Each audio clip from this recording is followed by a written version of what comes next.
Welcome to another episode of Expedition Marriage. I'm Chris with my lovely bride, Jamie. Thanks for being here. And also... You're so Mr. Rogers. Like, I'm just ready for you to switch into a sweater. Like, it's so adorable because you're so genuine and you really are appreciative that somebody is listening and that they're here. Very I love it. So. Yeah. I love it. I'm glad you're here today. Thanks for joining the podcast. Is that Mr. Rogers? It is. I think it is. He's a little twangy. We'll have to play that back a little. Hi, neighbor. I'm glad we're together again. I guess that was a little twangy. That was Nashville Rogers. Yes. That was for Kenny Rogers. Okay. Hey, baby, you got to know when to hold them. Okay, so anyway, thanks for being here, especially for part 2 of talking about deathbed regrets and how they affect your marriage. Yeah, I know. I don't know why that was funny. It just sounds so morbid. Yeah, Happy New Year, and let's talk about deathbed regrets. And as if one episode wasn't enough, let's have a second one. Do it 2 times. To talk about it too. But look, these are important because look, there's an exercise that you may have done in school. It's writing your own obituary.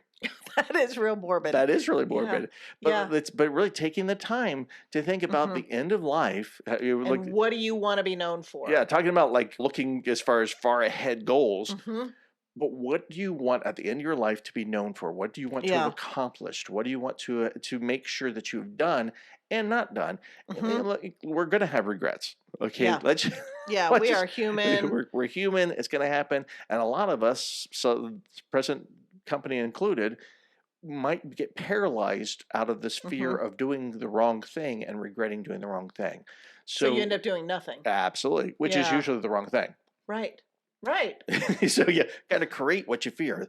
But there's absolutely things that we've done too that we do regret. And those hopefully... probably the first 10 years of our marriage. The day we met up till 10 years in our marriage. Yeah. There's that. Yeah. But that's actually kind of the point, is hopefully there's lessons learned. Right. Hopefully there's growth from that our trials are God's testimony, and God's being able to use this or bring beauty from these ashes. Right. That's what he does. He's a God of redemption. He's a God of second chances. He loves to pull this great ending out of a almost hopeless situation. Yeah. And so when other people are looking at this going, there's no way that it can be done by man, of course, but God. Yeah. Which I love that. I always love but God. And so as we're looking at deathbed regrets, some common ones, or continuing to look at common deathbed regrets, we are looking at, okay, how can we learn from these, and how can we make sure that our marriage is more positively impacted and not subjected to these regrets? Right. Yeah, because, and it is, and like we had mentioned last week, it's not about, we still want to strain forward. We want to move forward and not be looking back, but we do want to look back a little bit and see, what am I doing that I can change? What am I not doing that needs to be changed? Right. Use the past to inform you, not to paralyze you. You know, so it's important. We don't want to come to the end of our life and go, man, I blew that. I blew that. But it's like, it's not how we want to end up. And you're talking about the obituaries. And it's like, the older you get, the more obituaries you start reading, just to see like, hey, do I know anybody? You know, and it's sad. It's very unfortunate. But we also have friends who many of their parents are dying or have died. And just reading obituaries. And there's a big difference in the one that my dad loved Jesus. He was known for being so friendly in the way he loved others and his service to the church and at home, and loved his family, versus he was the proud owner of this corporation and did that, and a big donor to this. Yes, worked tirelessly. Tirelessly. There you go. That's a hard. Try it at home. I know. I'll get it out of there. I know. You know, and it's just different. You can look at that and it's like, wow, you sure had a lot, but now it's all still sitting there and it's all completely gone now that you're gone. But the other things, like the legacy of loving your family well, the legacy of loving others well and serving in your church community and loving people, that's going to live on for generations. Oh, absolutely. And speaking of which, I'm going to go rogue a little. It just hit me because we've recently done a Bible study on Judges, the Hmm. forgotten God, Yeah. and which we'll do Bible studies together Hmm. that are designed for each, and then we'll talk about it. But the kind of the point is, you kept having these generations that the legacy wasn't that Mm. the children and grandchildren knew God. The legacy was that they had good, prosperous times, and so everybody forgot God and they fell into Yeah. ruins. Yeah. So, what sense is it to gain the whole world but lose your soul and lose the soul of your children and your grandchildren? Yeah. Yeah, that's so true. I'm trying not to laugh here, why, but I why am is this? laughing Why is this because funny? because I thought I'm like Toby Mac said that. Yeah, that's a song lyric. But also scripture. Yeah, Yeah, yeah, we're yeah. referencing back to a time where I totally credited Toby Mac over Jesus for something. So, and that was just another incident of that. So, but no, that is so true. That is so Mhm. true because if we gain everything else, but we miss having a relationship with Jesus, we've missed it. Mhm. We've missed it, and we don't want to do that. And if we've given our children and our spouses the finest things of life, but we haven't given them Jesus, Mm. we've missed it. Yeah, it's the finest things of this world, Right, but not the finest right. things of life, Yeah, because He is life. that's right. That's right. So we don't want to miss that. But as I was fumbling over working tirelessly, still said it wrong. Yeah, Is no, I that think that's right? right. I think that's right. Okay. Yeah, This is actually one of the top things is people wish they worked less. yeah, And right. now we understand if you've got to work to make ends meet Sure. and provide for your family, by all means work. Hmm. But also if you're somebody who's working in corporate America and or owning your own company and your company owns you Mm, more than you own it, and your family is taking the heat, they're taking the brunt of you being gone, sure. is that worth it? Yeah. Well, and here's the sad reality. It's not just people in business. It's people in ministry because Yes. they have this misconception Oh, that they volunteering can of do yeah, this. volunteering. Yep. Absolutely. That well, I've got to do all these things for the look, our first ministry is our family. That's right. And so if we're not getting that right, the rest of us really doesn't Right. matter. So we got to make sure that we're having those priorities in place. But it's and like you said, we're created to work. Hmm. God made us to work, so we're Right. supposed to work. And the term work is it's not And called being a stay-at-home mom is work too. yeah We're not negating that yeah. at all. It's not called fun. It's called work. So for Hmm. the most of us, it's not a always laughs and joy to Hmm. do. There's work to it. If you have to do work tirelessly and endlessly to make ends meet, well, that's God bless you. Yeah. We know there's a lot of spouses out there who are working two Hmm. jobs and to make ends meet for their family, to make sure that their family's provided Yeah. for and taken care of that. Yeah, or that their wife can stay home with their children, and there's a lot of men really putting in the Hmm. hours for that. And if that's a choice you've made as a couple Hmm. for the thing that is a higher quality item to you, which is my wife staying home with the kids, then that's different. Yeah. That's a Yeah. little different. But we're also would suggest try to make the most of the time that you Hmm. have because again, there's no sense in having all of the house and the food if you're all don't have each other to enjoy it Right. because then it just falls apart. Right. So we're really more directing this to the people who are overdoing it. Yeah. Who They're finding their value, their yeah, worth at identity. work, Hmm. right? Or they're struggling with boundaries. So they're doing all the things, they're not delegating, whatever it is, they're Right. being taken advantage of by a boss. And if this is you, Hmm. then there are a couple things you can do. You can start getting a backbone and putting down some boundaries. Sure. You can decide that, you know what, my job is not worth this. Hmm. You can get rid of some things. You can downsize your life. And now this Right. economy is hard hitting right now. Oh And yeah. so I think we've got a big exception to the rule right now going on. But there are It's a life season. choices, yes, Hmm. that you can make so you don't have to. And I have Hmm. always told Chris throughout our whole marriage, I would rather live in a cardboard box with you than miss you all the time, or then because he had opportunities to travel a lot with work and all things like that in our early years of marriage, pay would have been fantastic, but he would have been gone. Right. And that's not it. And Well, then what's the point? times of losing your job and going through layoffs. Mm-hmm. And that was consistently my level. It took him years, or my response took him years to believe that I meant that. It did. It You did. know, and that's really hard for a lot of men. But I would rather have him over all the riches in the world. Oh yeah. No, yeah. It did. It did. That was very freeing Mm-hmm. when I did believe that that you really did When mean we that. almost did live in a box Cardboard when box. layoffs There's that. prolonged. Yeah, there's that. Mm-hmm. But also, there's the fact of knowing that God is the provider. Yeah. Remembering that, keeping Yeah, perspective. that's so great, babe. But and I was actually really worried. I was more concerned about those who are staying away from home as an avoidant tactic. Right? That workaholic or whatever, because it's Yeah. easier at work Yeah. than it is at home. I know what the job expects of me. I can do that. I don't feel demoralized by my work. I'm Feel good at work accomplished. over here, Yep. but maybe I'm not so great at home. That's a common man. Mm-hmm. I think more husbands will feel that way. Yeah. It's like at my job, everything's good enough.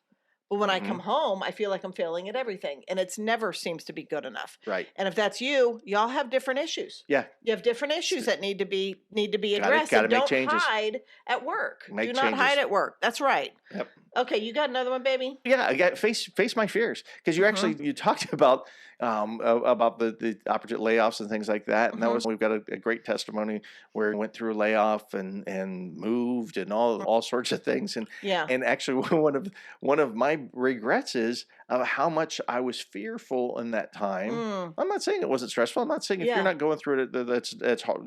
Just be happy. Well, you had the past that helped you learn from it. Right. Yeah. But that was after going through that and coming to the other side of it, and you're going, you know what, God had us the whole time. Yeah. It should have not have been so tied up in inner turmoil. Should have kept pushing forward and doing the other things, but Yeah. Keep applying for jobs and right. stuff like that. But not have been so fearful and just caving to the fear and collapsing to that. And that's just one fear. I mean, I just wanted to bring that up because Right. you mentioned that. But other fears, being a pleaser, fear of disappointing, right? Fear of doing the wrong thing, so I'll get paralyzed and not do anything, which is almost always the wrong thing. Yeah, well, and last episode we talked about the fear of, or not necessarily the fear, but not standing up for yourself. There's a Boundaries. lot of people don't do that because they fear what will happen if they do. Sure. Well, if I tell my husband, if I tell my wife, I'm not okay with them doing this, maybe they will leave. Maybe if I say this, if I call him out, he's going to get mad and he's going to yell. He's going to do all of these things. I will be the cause of the downfall Right. of the relationship. I will be the cause of this coming to a head. Right. Where if I just slowly suffer and it slowly fades away, maybe it'll change. Yeah. No, it won't. Do the scary things. Work on the things that you're scared to bring up. Call things out and face your fears of, because it is scary what if we do go to counseling, or what if we do get help and we don't get better? That is a valid fear. Sure. That's a valid fear. But what's worse than that? Could be the counselor. Not Right. just That say is it. also true. Just say it. Also true. But what is worse? Was it us? Could be the counselor. Right. No, I'm sorry. That was wrong. That was wrong. Okay. What's worse than bringing something up or going to get counseling and having it fail is remaining in a really tumultuous or miserable marriage for years.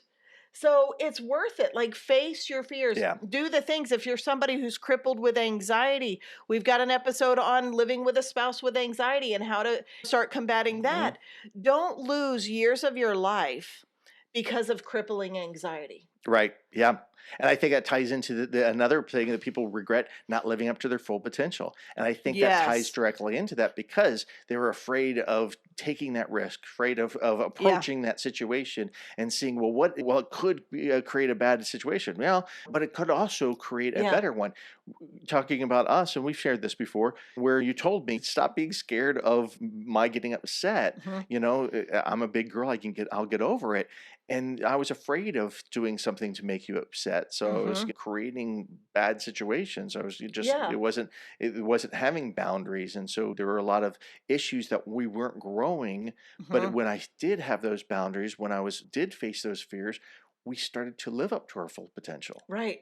Right. And like, this one is a big one to me. I am somebody by nature who I'm a striver, probably way Mm, too much, but it's also like a really good thing because I want to see him mm, in the position that God created him to be in mm. life. I want to see him become all that God created him to be for his time here on earth. And I want to give him the same. And so I want you to fix the issues that come up in your life. I want you to call out the issues that you need to see changed in me because they're negatively impacting you.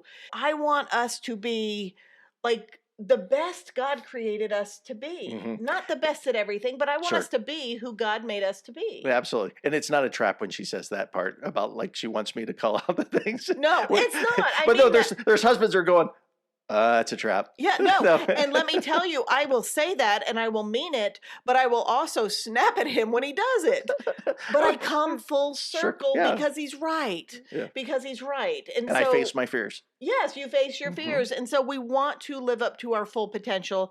And what keeps us from doing that is, like you're saying, is fear. Because Mm-hmm. what if I, get in physical shape? What if I drop 40 pounds, but then I put 10 back on? Yeah. Now I'm a failure. I'll just stay where I am, where the bar is lowered. What if I go for this Mhm. job and I get the raise, but then I'm not good at it and I don't know what I'm doing? Oh, I'll just stay back here. Hmm. We will lower the bar so we don't feel disappointment. We're never going to achieve our full potential if we're doing that. No. So we got to quit doing that. And that makes sense why people regret that. Hmm. Well, here's another one. I wish I cared less about what other people think. Yeah. We That's live strong. in the day where we are scrolling on social media and seeing all these picture perfect examples of couples. We're Hmm. seeing their vacations, their date nights, their outfits, all of their stuff. And we're wishing we could be like that. And when we're not, we're caring too much. So we're not posting our self. We're not sharing things about the reality of our marriage because we're comparing ourselves to everybody else. Hmm. But here's another component of that I think is rampant in our church is when we care too much about what other people think. And when we do that within the body of Christ, we don't reach out to fellow believers and say, hey, we need help. True. You have people at church who all of a sudden are Just gone disappear. and divorced. And you had no idea because they looked like this picture perfect couple, Hmm. but they weren't. But because they're caring too much about what other people think, because the idea is, look, everybody at church has happy, solid marriages.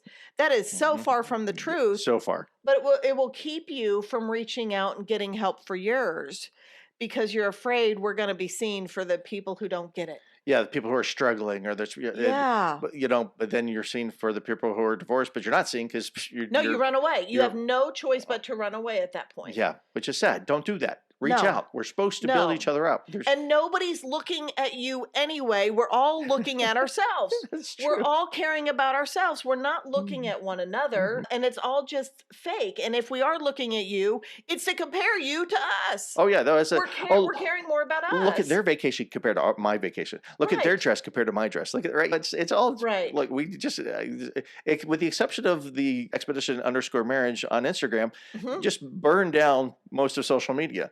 That's right. I know there's a lot that it's just not helpful. And you'll know you have growth in this area when you can actually look at somebody else's vacation and go, wow, that's so fun for them. Yes. Wow, she looks so great in that outfit. Wow, that's exciting. They got a new house. Yeah. Or even just look at that place. I want to travel. That'd be nice to be there one time, or that kind of thing. Okay. Right. Well, So, yeah. let go of that. Let go of that, because I think this falls into the next regret: living in the present, living in the moment.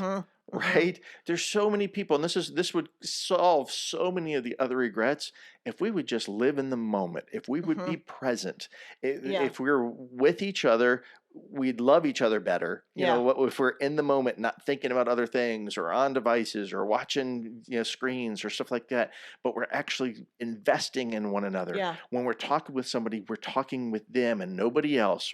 We're not thinking about the other conversations or the other things that need to be done. Right? We're right there, so we will be better people. We'll be more present. loving people. We'll knock out so many of the other things, and also I think part of living in the moment, it throws in some spontaneity. Yeah. right? Be spontaneous, shake things up a little, right? Don't be flexible. Right. Be able to pivot, be able to do something new and make some changes that can just shake things up. Yeah. Keep things fresh. Yeah. And one of the things that drives me nuts, and I try to be very intentional about this, we were at an eye doctor appointment for me the other day, and I'm looking around the waiting room. Every single person was on their phone. And to me, that's sad because there are people here, like we're in a room full of people and nobody's engaging. Nobody's talking. And it made me really sad. And I looked over this one woman who was on her phone. She was there by herself, sitting next to an elderly man that had come in after her. She finally put her phone down. Within a second, this man starts talking to her. Right.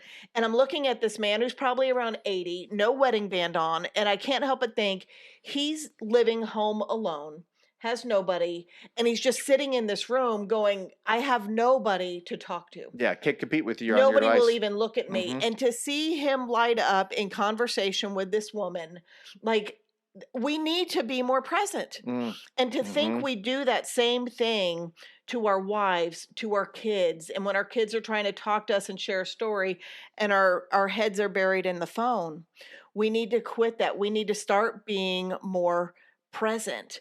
And now here, we're going to go over the final two real quick here with you. This one is, I wish I stopped choosing wrong things. Maybe picking up your phone is one of those wrong things. Sure. Yeah. Maybe looking at porn is one of those things that affecting your marriage. There's so much help out there for overcoming that. Right. Maybe it's financial decisions that you get excited about choosing this thing to buy, but then you regret it as soon as the payment comes in. Right. Shop there. What are the things you're choosing that have bad payoffs? Right. Well, not engaging with each other, not talking with one another, not asking some of those questions about growth and about each other's days and being part of each other's lives, right? Even if your day was dead boring, I promise you your spouse still wants to hear because they want to be part of your life. Yeah.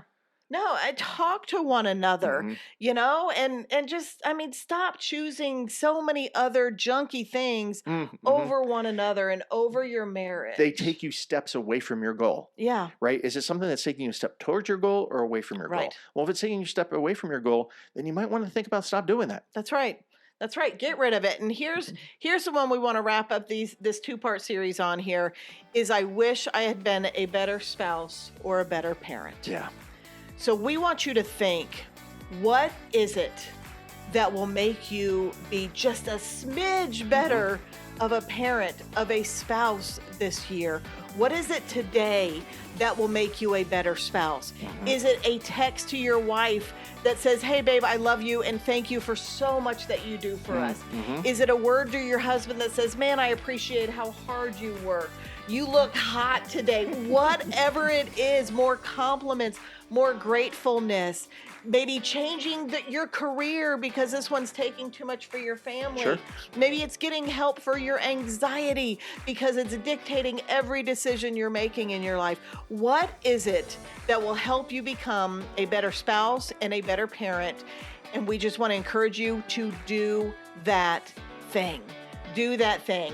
So as we wrap up, we want to let you know that I threw together just a little PDF of all of these regrets and little tips to go along with them that you can grab it, you can print it out, and just keep it. Put it on the fridge. Keep it in the forefront of your mind so you can start living more intentionally this year, because we want 2024 to be a great year for you, where at least this very year you could say, you know what, I don't have regrets about this year. So we've got that for you. Go grab that in our show notes because we want to help you live a life where you can enjoy the journey.